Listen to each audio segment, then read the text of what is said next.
Let's continue on with the reassembly of the saw.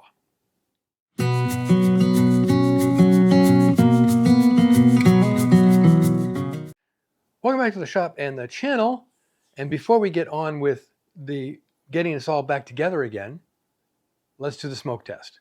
Now, for those who aren't aware, in electronics, electrical work, whatever, we call a smoke test the first time you turn something on, and hopefully all the smoke stays in the part and doesn't come out. In other words, nothing shorts out, nothing burns out, nothing goes wrong. I have connected everything. The electronics are all connected. Everything's fastened in place, zip tied and all that.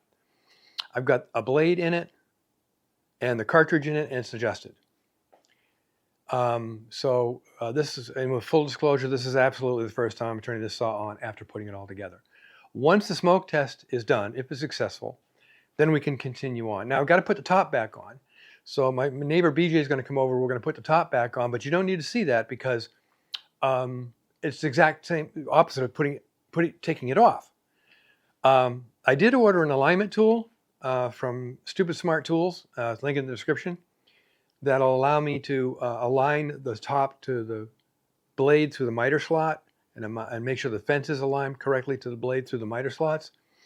I will go through that process, showing you how I align everything and then tighten the saw top back down, and then we're ready to cut wood. Well, not quite. I got a bunch more things to do before we can cut wood. So anyway, let's get on with the smoke test. We're going to do the smoke test at the beginning of this video. This is the video where we start really assembling all the rest of it and put it all back together and start using the saw again. We are going to try a smoke test. We're doing this together. First time, I'm plugged in. The doors are in place. Hopefully the micro switches are thrown correctly. And the first thing we're going to do is turn the master power on. Okay, master power is on. Now we turn this power on. And we get blink, blink, blink.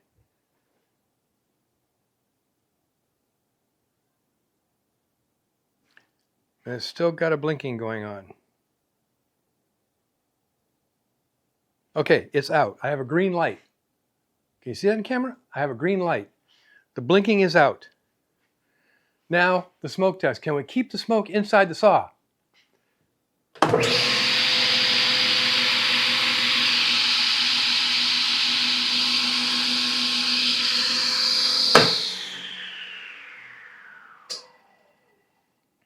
Yay! Get that out. So I didn't blow anything up. I kept all the smoke inside the saw. And now we're ready to continue with the reassembly of my SawStop, which means BJ has to come back over here again and put this thing back on. This will be a multi-day process, multiple t-shirt process. So let's get on with it. But before we get on with it, let me show you some things I did off camera after the first startup. So just put some parts in before we close it up. So one thing I did was, if you look at this drawing, part 77, the circle part, is a wavy washer. This is a wavy spring washer. My saw didn't have that when I took that assembly apart for lubrication. But that drawing is from the repair kit for the bevel gears. So I decided to go ahead and put the wavy washer in mine. It takes up all the slack between the two gears and hopefully eliminates some chatter. Let's see. So I put the wavy washer in, and it goes in here, right behind the bevel gear, between the fiber washer and the frame of the saw. First thing is I installed the bracket that holds the riving knife here, and I aligned it with the blade when I had the blade in for the test run. So that's all lined up and ready to go. But one of the things I've added, recommendation from a member of the Facebook group, the SawStop users group, is the new dust chute that goes inside the old dust chute. It's a plastic assembly. It goes all the way down to the exit port, and it has a slot in it, and the blade sits in there, and it has a scoop, kind of a scoop thing. I'll show you in close-up, that grabs hopefully more of the sawdust. And of course, I put the door back in. So how many of you wish that this door had a spring to bring it back to where you want it when you do something? I don't know, because how many times have you change the blade or something and forgot to close that? I have. I freely admit that. The first big difference between the old scoop that sat up here and this one is this metal plate right here that not sure about the aerodynamics of that or whatever, but they're the engineers. So that sits right there. And to remove it, you take the screws out. And I think you take this off. There's 2 screws here. So you get in here and undo that. I'm not sure. But you have to set the height of the arbor at a certain height, then move it up, and then there's all kinds of gyrations to get it in. But since the saw is open, I put it in now, of course. But you see that there's a little fence kind of thing comes out from the side that the saw blade rides beside. Let me get the camera moved so you can see that. This right here, right there. Saw blade runs right next to that. Then down here, there's a cutout. The blade runs in, and then kind of a scoop here, and that I guess improves the aerodynamics to get more sawdust down into the dust chute and out the back. By the way, I replaced the hose from the dust chute, dust collector to the back because the other one had torn and it was very stiff and it kind of dried out, I guess. I don't know, just stiff. So I put a more flexible hose back there so that hopefully my dust collection will be a bit better. And now the top. As you see, my neighbor came over, BJ came over, and we put the top back on. Now, it's a little tricky to navigate to exactly where you want it, but in this picture you'll see there's these 2 bosses I've got the arrows pointed at, and there's 4 of those. There's 2 here and there's 2 here. And there's corresponding bosses or threaded bosses on the bottom of the top that fit over those bosses. And when you got them in place, it moves just a little bit back and forth. It does no tips. It's nice and solid. It just moves around a little bit. The bosses where the bolts come through are oversized, so you can adjust the top. Now, let's get back to the picture. The thing I'm pointing to right here is is the rotating point for the tabletop, and you'll notice that the holes in that tab, which just sits on that pin, are slotted. Now, I made a mistake. I tightened that down first, not knowing where it needed to be, and I wound up not being able to get enough rotational movement before one of the bolts stopped it from moving. So let me show you what I've done to hopefully alleviate that problem. By the way, that's now loose again. So the whole top is just loose and moves around. So let me show you what I've done. What I'm doing, I'm hoping to make that a little easier. I've taped 2 pieces of paper to the saw blade, and I pushed the table all the way to this end and drew a line where the table stops. And I pulled it toward me completely this way and drew a line where it stops there. And you see those 2 lines. What I want to do now is essentially just draw a line between these 2 lines here to get a center. And that should give me enough rotational moment when I tighten down the pin. That should give me the right amount of rotational moment to get the saw adjusted absolutely perpendicular to the miter slot. So let's do that. Moving just a little bit. Let's see, we'll go that way a little bit more on this one. That way a little bit more.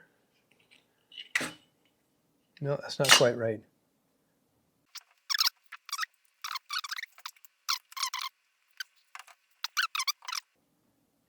All right, I think I've got it now. So I'm in between these 2 lines here.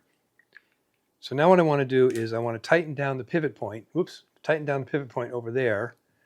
So now I can rotate the saw like an 1/8 of an inch this way, an 1/8 inch this way, with reference to that pivot point, and adjust it to the saw blade nice and square, perpendicular, whatever.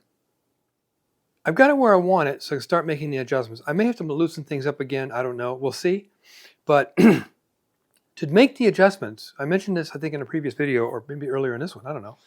I've ordered from Stupid Simple Tools, say it, Kevin, a miter gauge adjustment tool. Can I open the box? Yes, I can.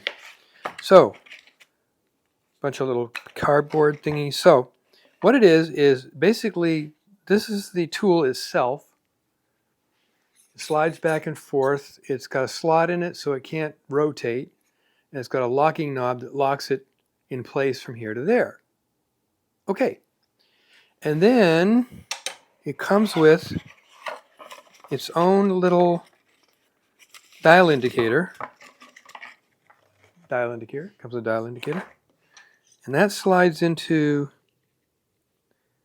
this little semicircular cup. And it's got two raised parts to keep it nice and straight.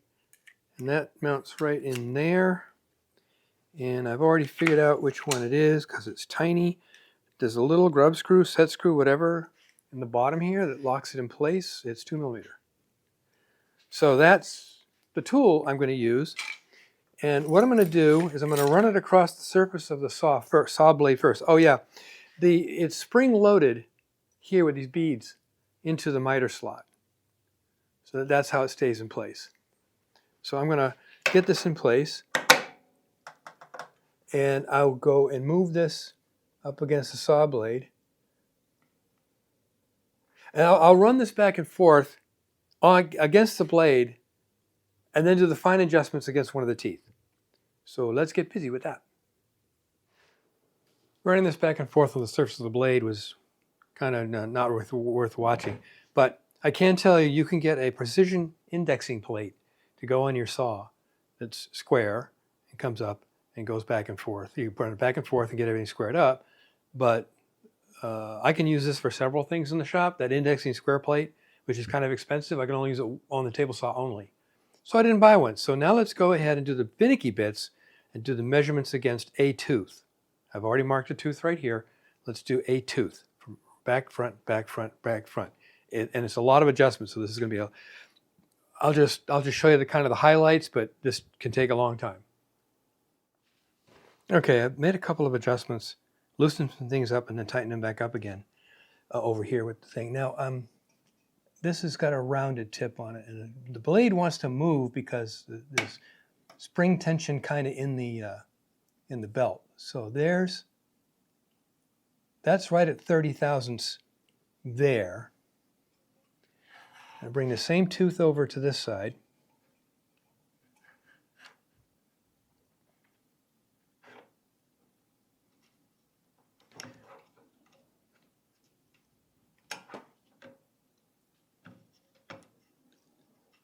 Oops, hard to do.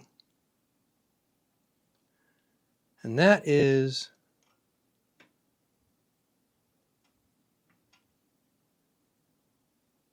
okay, this is only 10 thousandths off. So what I need to do is now in this picture you can see one of the adjustment screws, that set screw up there. There's one on either side of the back of the saw. And that's what the adjustments are done with. So what I'm going to do is I'm going to bring this over so I can see what it's doing and give this a little bit of a grink. Gotta find it though, because it's way up here.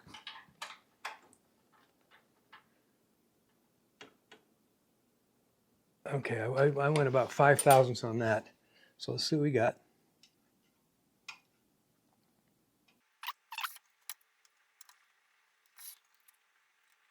When you adjust the adjustment screw on that side, now this is, I'm pointing at the right side of the saw. When you adjust that one, okay, the saw goes that way. When you adjust this one on this side, the saw goes in that way. So let's make an adjustment here. Again, finding it is so much fun, considering where it is. I got to bring this one where it makes contact with the metal again. I'm just going to give it just barely a touch. Okay, some adjustments have been made. Okay, let's go all the way over here. Take the tooth over here.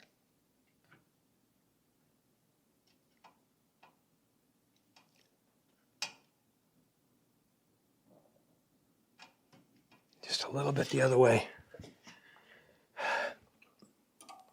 I think. This is kind of finicky.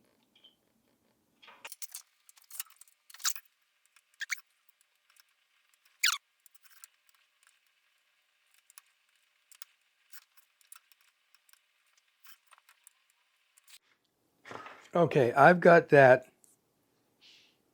tooth edge to tooth edge at the pointy end of the tooth, about 1.5 thousandths difference, and I don't think I can dial it in any better than that. So I'm actually gonna snug up 2 of the screws that hold this in place, and make sure that that maintains that distance. Hopefully I won't have to make any more adjustments. And but we'll sneak up on it slowly.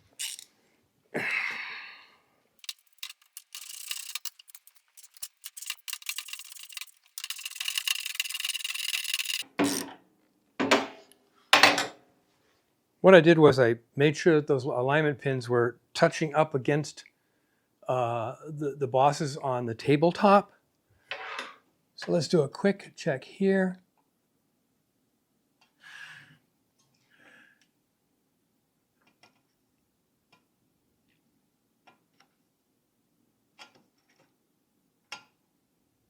Yeah. After doing that, it's 1/2 thou difference. If that's not good enough for anybody, that's too bad. 1/2 thousandths difference from one end of the blade to the other. This will allow me also to double check my fence to make sure it is aligned correctly. So let me get this all tightened up, and then we can start the rest of the assembly process. I don't know if that'll be in this video or the next, but let's see what's going on here. Oh, I'll turn it on again to make sure it's working. It is buttoned up. The saw is back together, and it runs very nicely. So here we are.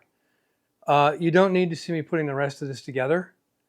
I'm very happy with the way this turned out. I got things aligned better than they probably were before with this handy dandy little tool from, again, Stupid Simple Tools. They've got some neat tools. One of the things I want to get is I'm very good with SAE threads, but with metric threads I suck. So they have one of these thread testers like you can see in Home Depot, screwed in thing, and they have professional ones that are $119, but they have hairy homeowner ones that are like $50. So I think I'm going to get one of those for my shop for metric, and this is going to go into my precision tools, measuring tools drawer. So here we are. That's the process, most of it beginning to end. Hope you take away something from these videos and helps you out. If not, that's okay too. But the next video I'm going to do is, this will be all buttoned up all together. And I have a project coming up. Mara needs a new potting bench for the patio out back. So I'm going to build her a new potting bench, which means pressure treated wood. So yeah, I'll probably run with the brake disabled for the pressure treated wood. Although Bourbon Moth kind of went through that and threw some holes in that theory. But anyhow, here we are. I'm ready to clean up the shop and go back to work. So, I said that before, I know. Until next time, which I don't know when that's going to be, make great things out of wood. See ya.